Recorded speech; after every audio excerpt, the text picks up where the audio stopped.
quando a gente fala da moeda, não podemos falar também da história da destruição da moeda, através da inflação. A inflação é um conceito que é explicado de formas diferentes por diferentes escolas econômicas. Inclusive, aqui no Brasil, por exemplo, a gente chama a inflação de simplesmente aumento dos preços. E não é assim, né?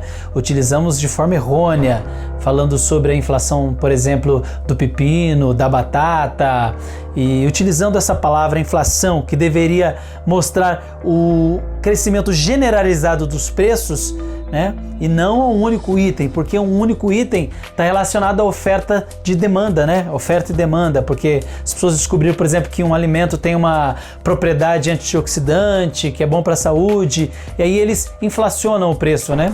Ou o problema de safra, que ocasionou enquanto ainda há uma demanda muito grande, levando ao aumento dos preços. De modo que falar de inflação de um item específico não faz nenhum sentido.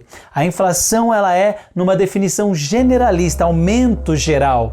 Na escola austríaca, eles falam que a inflação não seria apenas o aumento dos preços, essa seria a consequência do aumento de uma oferta monetária. Essa sim responsável pelo surgimento da inflação, não somente agora, como em épocas muito antigas. Por exemplo, no século II a.C. teve um ditador chamado Sulla. Nessa época, Roma era uma república, o Senado escolhia seus representantes. E num período de grande turbulência, esse cônsul poderia ter poderes absolutos. E na época de Sulla houve uma guerra civil, uma guerra interna.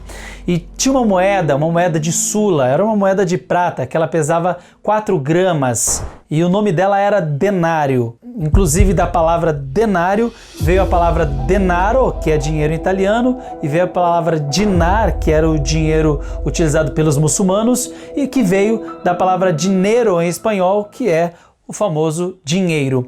Então, o denário seria o começo do dinheiro moderno. E o denário foi introduzido em Roma mais ou menos em 200 a.C., com o peso de 4,5 gramas de prata.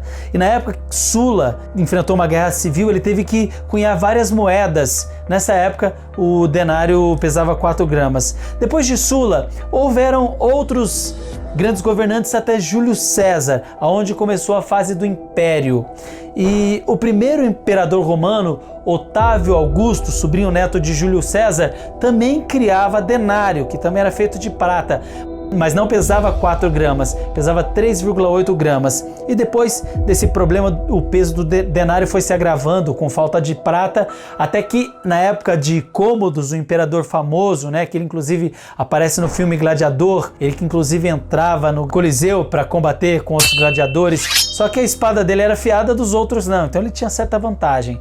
Mas o denário, que começou pesando 4,5 gramas de prata, na época de Sulla 4, na época de Otaviano 3,8, na época de Cômodos, que já estava ali no segundo século depois de Cristo, pesava apenas 2,6 gramas. E aí você pensa, poxa, mas por que o denário foi perdendo o seu peso em prata? Porque com a mesma quantidade de prata você tinha possibilidade de cunhar mais moedas. Na época do governo romano tivemos um aumento de compra e no aumento dos preços daquilo que era negociado em denários. O denário era o pagamento por um dia, e aí com a degradação da moeda, o salário, que vem de sal, passou a ser por muito mais que um dia trabalhado. Afinal, com menos prata, o denário comprava cada vez menos coisas.